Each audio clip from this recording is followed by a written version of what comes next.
नमस्कार, मैं हूं प्रभाकर मणि तिवारी। आप देख रहे हैं मेरा ये खास कार्यक्रम पॉलिटिक्स विद प्रभाकर, चर्चा पश्चिम बंगाल की। और आगे बढ़ने से पहले एक बार फिर आपसे अनुरोध कर दूं कि अगर आपने अब तक इस चैनल को सब्सक्राइब नहीं किया है तो कृपया सब्सक्राइब करें, मित्रों परिजनों से शेयर करें और घंटी का बटन भी दबा दें। उससे मेरे कार्यक्रमों की सूचना आपको समय रहते मिल जाएगी। तो चलिए आज चर्चा करते हैं एक और घटनाक्रम की। विधानसभा चुनाव से पहले आपको याद होगा कि एक नारा काफ़ी सुर्खियों में था। वो नारा था सत्तारूढ़ तृणमूल कांग्रेस का, जो ममता बनर्जी ने दिया था, खेला होबे यानी खेल होगा। और इस पे तमाम गीत बन गए थे। तमाम चुनाव प्रचार के दौरान इन गीतों को बजाया जा रहा था राज्य के तमाम हिस्सों में। खेला होबे और ममता के पांव में चोट लगी थी। पूरे अभियान के दौरान प्लास्टर पे व्हीलचेयर के सहारे प्रचार कर रही थी।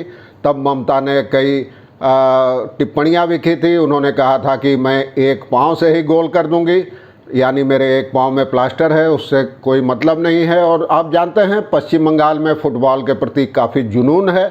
ईस्ट बंगाल और मोहन बागान की टीमों के बीच होने वाला मैच पश्चिम बंगाल और पूर्वी बंगाल यानी अब बांग्लादेश के लोगों के बीच एक नाक की लड़ाई बन जाती है। ठीक उसी तरह जैसे भारत और पाकिस्तान के बीच कोई क्रिकेट मैच के मौके पर जब क्रिकेट मैच होता है उस समय जब देखने को मिलता है।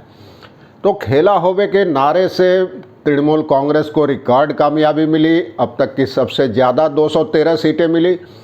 यह बात अलग है कि ममता बनर्जी खुद नंदीग्राम से करीब 1900 वोटों से चुनाव हार गई थी, लेकिन उस फैसले पर भी, उस चुनाव पर और वोटों की गिनती पर भी सवाल उठे। अब यह मामला कलकत्ता हाई कोर्ट के समक्ष है। ममता ने चुनावी नतीजे को चुनौती दी है। बहरहाल ये अलग मुद्दा है। अब बात करते हैं खेला होबे की।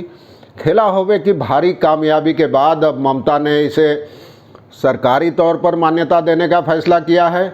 इसके तहत पूरे राज्य में खेला होबे दिवस मनाए जाने का फैसला किया गया है। खुद ममता ने यह बात कही विधानसभा में। उन्होंने कहा कि खेला होबे दिवस मनाया जाएगा। हालांकि अभी इसकी कोई तारीख तय नहीं की गई है। और इसके तहत बंगाल में तो फुटबॉल मशहूर है ही। अब उसे ममता का कहना है कि यह इस फुटबॉल के, इस खेल के विकास की दिशा में एक पहल है खेला होबे दिवस। इस मौके पर राज्य के तमाम फुटबॉल क्लबों में 50,000 फुटबॉल बांटे जाएंगे। और नारे की कामयाबी के बाद अब ममता बनर्जी और उनकी सरकार को उम्मीद है कि खेला होबे दिवस से राज्य में फुटबॉल को और बढ़ावा मिलेगा, इस खेल का विकास होगा। तो और ममता बनर्जी की पार्टी के नेता देवांशु भट्टाचार्य ने इस शब्द के इस्तेमाल के साथ, यानी खेला होबे के इस्तेमाल के साथ एक गाना बनवाया था और इसका वीडियो यूट्यूब पर भी अपलोड किया गया था, जो बहुत ज़्यादा वायरल हुआ और हिट हुआ। ममता बनर्जी खुद अपनी तमाम रैलियों में इसका जिक्र करती रही थी। उन्होंने जिस दिन चुनावी घोषणा पत्र जारी किया उसी दिन कहा था कि टीएमसी का स्लोगन यानी चुनावी नारा होगा खेला होबे। अब उन्होंने कहा कि अब खेला होबे को एक मान्यता के तौर पर हर साल यह दिवस मनाया जाएगा और बंगाल में खेला होबे दिवस का पालन किया जाएगा। क्लबों को फुटबॉल दिया जाएगा। वैसे भी ममता पहले से तमाम क्लबों को 50-50 हज़ार रुपये का अनुदान देती रही हैं। इसके लिए विपक्ष ने उनकी खिंचाई भी की है। अब उनका कहना है कि उस गीत में कुछ बदलाव किया गया है। जो शुरुआती गीत लिखा गया था और काफ़ी वायरल हुआ था और तमाम टीएमसी के चुनाव अभियान के दौरान बजता रहा था, उसमें कुछ बदलाव किया गया था। और सबसे पहले पार्टी के बीरभूम के बाहुबली नेता अणुव्रत मंडल ने इसमें एक शब्द अपनी ओर से जोड़ा था। उन्होंने एक रैली में कहा था कि भयंकर खेला होबे यानी भयानक खेल होगा।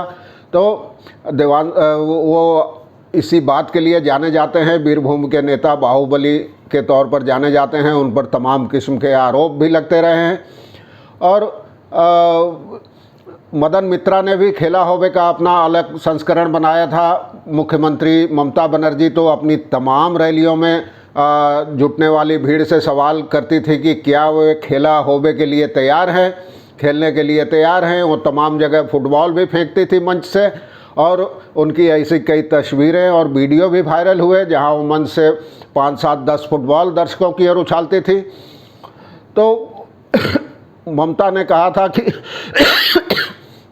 मैं गोलकीपर हूं और मैं एक भी गोल नहीं होने दूंगी। जाहिर है उनका निशाना बीजेपी पर था, जो अब की बार 200 पार के दावे के साथ भारी भरकम तैयारियों और तमाम संसाधनों के साथ मैदान में उतरी थी। उसने अपनी सारी ताकत, पैसे, धन बल और समर्थकों को झोंक दिया था। केंद्र सरकार के लगभग तमाम मंत्री पश्चिम बंगाल में चुनाव प्रचार तो कर ही रहे थे। उत्तर प्रदेश के मुख्यमंत्री योगी आदित्यनाथ समेत कई राज्यों के बीजेपी नेता और मुख्यमंत्री भी यहां प्रचार के लिए पहुंचे थे। कई हेलीकॉप्टर किराए पे लिए गए थे। लेकिन ममता अपनी टीएमसी की ओर से अकेली स्टार प्रचारक रही थी। उन्होंने कहा था, सीधे चुनौती दी थी बीजेपी को, कहा था मैं एक पांव से ही खेलूंगी, गोलकीपर रहूंगी, देखता हूं किसकी हिम्मत है कि गोल कर सके। पश्चिम बंगाल में बाहरी लोगों के लिए कोई जगह नहीं है। और देवांशु भट्टाचार्य ने जो गीत लिखा था उसके बोल थे, बॉयरे ठेके बर्गी ऐसे बायरे ठेके बर्गी ऐसे नियम करे प्रति मासे आमियो आछी तुमियो रवे बंधु एबार खेला होवे। इसका मतलब है हर महीने बाहर से लुटेरे इस राज्य में आ रहे हैं, लेकिन हम उनका सामना करने को तैयार हैं। खेल चालू है, खेल होगा और इस खेल में हम जीतेंगे। तो ये दिलचस्प है कि खेला होवे को अब एक मान्यता मिल जाएगी। हर साल खेला होवे दिवस मनाया जाएगा पश्चिम बंगाल में। खेल यहाँ पहले से ही राजनीति के बाद लोगों का दूसरा दिलचस्प शगल है तो फुटबॉल है, और राजनीति में भी यहाँ लोग काफ़ी जागरूक हैं। यही वजह है कि बीजेपी अपने तमाम संसाधनों और दावों के बावजूद यहाँ महज 77 सीटों तक ही सिमट कर रह गई और ममता को रिकॉर्ड 213 सीटें मिली। तो अब देखना है खेला होवे दिवस और कैसे मनाती है ममता, और इस दौरान क्या क्या कार्यक्रम आयोजित किए जाते हैं, इस बारे में भी आपको बताता रहूँगा। आज के लिए बस इतना ही। धन्यवाद, नमस्कार।